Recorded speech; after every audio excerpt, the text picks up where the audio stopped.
전세 가율 70%면 안전하다고 믿었던 김 씨는 2년 후 깡통전세의 늪에 빠졌습니다. 매매가 5억에 전세 3.5억, 분명 70%였는데 어떻게 이런 일이 생긴 걸까요? 이번 영상에서는 안전해 보이는 전세 가율 70%에 숨겨진 치명적인 함정에 대하여 심층적으로 알아보는 시간을 갖겠습니다. 오늘 영상에서는 첫째, 전세 가율 70%도 위험한 5가지 특수 상황, 둘째, 지역과 시기에 따라 달라지는 진짜 안전 기준, 셋째, 깡통전세를 피하는 완벽한 계산법과 대응 전략을 단계별로 알아보겠습니다. 이 내용이 왜 중요할까요? 전세 계약은 수억 원의 목돈이 걸린 중대한 결정입니다. 잘못된 전세 가율 판단 하나로 평생 모은 재산을 잃을 수 있기 때문입니다. 끝까지 시청하시면 어떤 상황에서도 안전한 전세 계약을 체결하는 완벽한 방법을 모두 얻어가실 수 있습니다. 시작하기 전에 저희 채널을 응원하는 마음으로 구독 버튼을 눌러주시면 큰 힘이 되겠습니다. 늘 감사합니다. 먼저 전세 가율 70%도 위험한 특수 상황에 대하여 알아보겠습니다. 첫째는 부동산 하락장 진입 초기의 함정입니다. 많은 사람들이 전세 가율을 계산할 때 현재 시점의 매매가와 전세가만 봅니다. 하지만 진짜 위험은 미래에 있습니다. 부동산 시장이 하락 국면에 접어들면 매매가가 전세가보다 빠르게 떨어지는 현상이 발생합니다. 실제 사례를 보겠습니다. 2022년 서울 노원구의 한 아파트는 매매가 10억, 전세가 7억으로 전세 가율 70%였습니다. 하지만 1년 후 매매가는 8억으로 20% 하락했는데 전세가는 6.5억으로 7%만 하락했습니다. 결과적으로 전세 가율이 81%가 되어 위험 수준에 진입했습니다. 이런 현상이 일어나는 이유는 매매 시장과 전세 시장의 반응 속도가 다르기 때문입니다. 매매가는 심리적 요인에 민감하게 반응해 빠르게 하락하지만 전세가는 실거주 수요가 뒷받침되어 상대적으로 방어력이 있습니다. 문제는 이 시차가 6개월에서 1년 정도 지속된다는 점입니다. 하락장 초기를 판단하는 신호들이 있습니다. 금리 인상 지속, 가계대출 규제 강화, 미분양 증가, 입주 물량 급증 예고 등입니다. 이런 신호가 2개 이상 나타나면 현재 전세 가율이 70%라도 1년 후를 대비해야 합니다. 특히 전세 계약 기간이 2년인 점을 고려하면 하락장 초기에는 전세 가율 60% 이하만 안전하다고 볼 수 있습니다. 둘째는 신축 3년 이내 아파트의 거품 현상입니다. 신축 아파트는 분양가에 거품이 끼어 있는 경우가 많습니다. 특히 프리미엄이 붙은 첫 3년간은 실제 가치보다 매매가가 높게 형성됩니다. 이 시기에 전세 가율 70%는 매우 위험할 수 있습니다. 경기도 하남시의 한 신축 아파트 사례를 보겠습니다. 2021년 입주 당시 매매가 12억, 전세가 8.4억으로 전세 가율 70%였습니다. 하지만 3년 후인 2024년 신축 프리미엄이 빠지면서 매매가는 9억으로 하락했습니다. 전세가 8.4억이 그대로 유지되어도 전세 가율은 93%가 됩니다. 실제로는 전세가도 7.5억으로 하락했지만 여전히 위험한 83% 수준입니다. 신축 아파트의 적정 전세 가율은 일반 아파트보다 10에서 15% 낮게 잡아야 합니다. 즉, 신축 3년 이내라면 55에서 60%가 안전선입니다.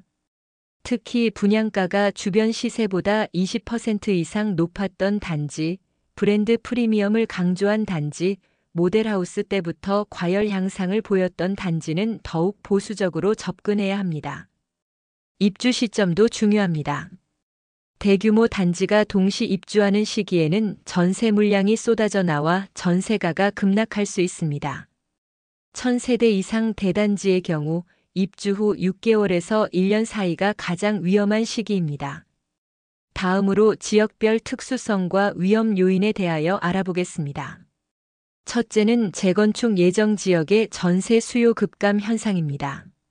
재건축이 임박한 지역은 겉으로는 호재처럼 보이지만 전세 시장에서는 위험 요인이 됩니다. 이주 시기가 다가올수록 전세 수요가 급감하기 때문입니다. 서울 강남구의 한 재건축 예정 아파트를 예로 들겠습니다. 재건축 결의 전에는 매매가 20억, 전세가 14억으로 전세가율 70%였습니다. 하지만 재건축 추진이 본격화되면서 2년 이내 이주 예정이 확정되자 전세 수요가 사라졌습니다. 매매가는 투자 수요로 18억을 유지했지만 전세는 10억까지 떨어져 전세가율이 55%가 되었습니다. 문제는 이미 14억의 전세 계약을 한 사람들입니다. 만기가 돌아와도 새로운 전세 입자를 구할 수 없고 집주인도 매도하기 어려운 상황에 빠집니다. 결국 보증금 반환 소송까지 가는 경우가 많습니다. 재건축 재개발 지역의 안전한 전세 가율은 50% 이하입니다. 특히 안전진단 통과, 조합 설립 인가, 사업 시행 인가 등 주요 절차가 진행될 때마다 전세 시장이 얼어붙습니다. 이런 지역은 전세보다는 월세나 단기 계약을 고려하는 것이 현명합니다. 둘째는 대출 규제 지역의 매수 수요 감소입니다. 정부의 부동산 규제로 대출이 제한되면 매수 수요가 줄어 매매가만 하락하는 현상이 발생합니다. 전세 수요는 오히려 늘어나 전세가는 유지되거나 상승하기도 합니다. 2020년 규제 지역으로 지정된 경기도 과천시의 사례를 보겠습니다. 규제 전 매매가 15억, 전세가 10억으로 전세가율 67%였습니다. 하지만 LTV 40% 규제가 적용되자 매수 수요가 급감했습니다. 2년 후 매매가는 12억으로 하락했지만 전세가는 여전히 10억을 유지해 전세가율이 83%까지 상승했습니다. 대출 규제 지역에서는 다음을 고려해야 합니다. 첫째, 규제 강도가 셀수록 매매가 하락폭이 큽니다. 둘째, 규제 해제 가능성이 낮을수록 장기간 위험이 지속됩니다. 셋째, 전세 대출도 제한되면 전세가도 동반 하락할 수 있습니다. 따라서 투기과열지구, 조정 대상 지역 등 규제 지역에서는 전세가율 60% 이하를 기준으로 삼아야 합니다. 특히 추가 규제 가능성이 있는 지역은 50% 이하가 안전합니다. 마지막으로 진짜 안전한 전세가율 계산법에 대하여 알아보겠습니다. 첫째는 실질 전세가율 계산 공식입니다. 대부분 사람들이 단순히 전세가를 매매가로 나눈 명목 전세가율만 봅니다. 하지만 진짜 중요한 것은 선순위 채권을 고려한 실질 전세가율입니다. 실질 전세가율 계산 공식은 이렇습니다. 전세가를 매매가에서 선순위 채권을 뺀 금액으로 나누는 것입니다. 예를 들어 매매가 5억, 전세가 3.5억, 선순위 근저당 1억이 있다면 명목 전세가율은 70%지만 실질 전세가율은 87.5%가 됩니다. 선순위 채권 확인은 등기부등본 을구에서 합니다. 근저당권, 가압류, 가처분, 전세권 등이 모두 선순위 채권입니다. 특히 근저당권은 설정 금액의 120%까지 우선 변제받을 수 있다는 점을 명심해야 합니다. 실제 사례를 보겠습니다. 서울 마포구의 한 빌라 매매가 3억, 전세가 2.1억으로 명목 전세가율 70%였습니다. 하지만 등기부등본을 확인하니 근저당 8천만 원이 설정되어 있었습니다. 실질 전세가율은 95%였고 실제로 집주인이 보증금을 돌려주지 못해 문제가 발생했습니다. 또한 집주인의 세금 체납 여부도 확인해야 합니다. 국세, 지방세 체납이 있으면 전세 보증금보다 우선 징수됩니다. 주민센터에서 지방세 납세 증명서를, 세무서에서 국세 납세 증명서를 요청할 수 있습니다. 둘째는 미래 전세가율 예측 방법입니다. 현재 전세가율보다 중요한 것은 계약 만료 시점의 예상 전세가율입니다. 2년 후 시장 상황을 예측해야 안전한 계약을 할 수 있습니다. 미래 전세가율 예측 공식은 이렇습니다. 현재 전세가를 2년 후 예상 매매가의 90%로 나눕니다. 90%를 적용하는 이유는 예측 오차를 감안한 안전 마진입니다. 예를 들어 현재 매매가 10억, 전세가 7억인 아파트가 있습니다. 연 5% 하락을 예상하면 2년 후 매매가는 약 9억입니다. 안전 마진을 적용하면 8.1억이고 전세가 7억을 나누면 86%가 됩니다. 현재는 70%로 안전해 보이지만 2년 후에는 위험할 수 있다는 의미입니다. 시장 예측을 위한 지표들도 있습니다. 한국은행 기준금리 전망, 정부의 부동산 정책 방향, 지역 개발 계획, 입주 물량 예정, 인구 이동 추세 등을 종합적으로 봐야 합니다.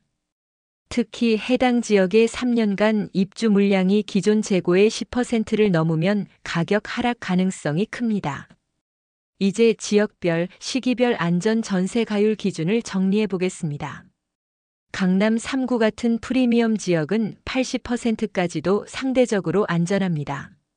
수요가 탄탄하고 가격 방어력이 강하기 때문입니다.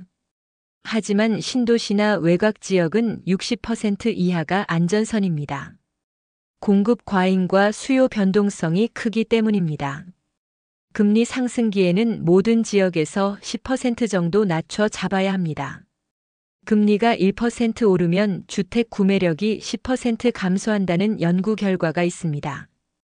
반대로 금리 하락기에는 5% 정도 여유를 둘 수 있습니다. 계절적 요인도 있습니다. 봄, 가을 이사철에는 전세 수요가 많아 상대적으로 안전하지만 겨울철에는 수요가 줄어 위험도가 높아집니다. 특히 12월에서 2월 사이 계약은 5% 정도 보수적으로 접근하는 것이 좋습니다. 아파트 규모별로도 다릅니다. 소형 60제곱미터 이하은 실수요가 탄탄해 70%까지 안전하지만 대형 135제곱미터 이상은 60% 이하가 안전합니다. 중형 85제곱미터은 지역에 따라 65에서 70% 사이가 적정선입니다. 건물 유형별 기준도 다릅니다. 아파트는 상대적으로 안전해 65에서 70%, 빌라나 다세대는 위험해 50에서 55%, 오피스텔은 변동성이 커서 45에서 50%가 안전선입니다. 단독주택은 개별성이 강해 케이스별로 판단해야 합니다. 이제 전세 계약 시 필수 체크리스트를 알려드리겠습니다. 첫째, 등기부등본 갑구와 을구를 모두 확인합니다. 소유권 이전 내역, 가압류나 가처분 여부, 근저당 설정액을 꼼꼼히 봅니다. 둘째, 확정일자를 받고 전입신고를 즉시 합니다. 대항력과 우선 변제권 확보를 위한 필수 절차입니다. 셋째, 전세보증보험 가입을 검토합니다. 보험료는 전세금의 0.1에서 0.2% 정도지만 큰 안전장치가 됩니다. 넷째, 안심전세 앱을 활용합니다. 국토교통부에서 제공하는 앱으로 전세가율, 선순위 채권 등을 자동 계산해 줍니다. 다섯째, 특약사항을 명시합니다. 선순위 채권 변동 시 계약 해지, 보증금 반환 지연 시 지연이자 연 12% 같은 조항을 넣습니다. 여섯째, 공인중개사 확인 설명서를 꼼꼼히 검토합니다. 중개사도 놓칠 수 있는 부분이 있으니 직접 확인이 필요합니다. 전세 사기 예방을 위한 추가 팁도 있습니다. 첫째, 집주인을 직접 만나 신분증과 등기부등본 상 소유자가 일치하는지 확인합니다. 대리인이 나온다면 위임장과 인감증명서를 요구합니다. 둘째, 전세금은 집주인 명의 계좌로만 송금합니다. 제3자 계좌 송금은 절대 금물입니다. 셋째, 계약 전 해당 부동산의 실거래가를 확인합니다. 국토교통부 실거래가 공개 시스템에서 최근 1년간 거래 내역을 볼 수 있습니다. 시세보다 현저히 싼 전세는 오히려 위험 신호일 수 있습니다. 넷째, 임대차 신고제를 활용합니다. 2021년 6월부터 수도권과 광역시 등은 전월세 신고가 의무화되었습니다. 신고를 기피하는 집주인은 뭔가 숨기는 것이 있을 가능성이 높습니다. 깡통전세 피해 시 대응 방법도 알아두어야 합니다. 첫째, 임차권 등기 명령을 신청합니다. 이사를 가도 대항력을 유지할 수 있습니다. 둘째, 보증금 반환 소송을 제기합니다. 승소 후 경매 신청까지 가능합니다. 셋째, 주택도시보증공사의 전세보증금 반환 보증을 활용합니다. 사전에 가입해두면 보증사고 시 보증금의 80%까지 받을 수 있습니다. 넷째, 법률구조공단이나 대한법률구조공단의 무료 법률 상담을 받습니다. 최근 전세시장 트렌드와 전망도 짚고 넘어가겠습니다. 2024년 이후 전세시장은 구조적 변화를 겪고 있습니다. 저금리 시대가 끝나면서 갭투자 수요가 줄고 전세 공급이 감소하고 있습니다. 반면 전세 수요는 매매 부담으로 여전히 많아 전세난이 지속되고 있습니다. 이런 상황에서는 전세 가율이 높아도 수요가 있어 일시적으로 안전해 보일 수 있습니다. 하지만 장기적으로는 더 위험합니다. 공급 부족으로 전세가가 비정상적으로 높아진 것이기 때문에 정상화 과정에서 큰 조정을 받을 수 있습니다. 지금까지 전세 가율 70%의 숨겨진 함정과 진짜 안전한 전세 계약 방법에 대해 상세히 알아보았습니다. 핵심을 정리하면 단순한 명목 전세 가율이 아닌 선순위 채권을 고려한 실질 전세 가율을 봐야 하고 현재가 아닌 2년 후 상황을 예측해야 하며 지역과 시기, 건물 유형에 따라 안전 기준을 다르게 적용해야 한다는 것입니다. 전세 계약은 내 집 마련만큼이나 중요한 결정입니다. 오늘 알려드린 내용을 꼼꼼히 확인하시어 안전하고 현명한 전세 계약을 하시기 바랍니다.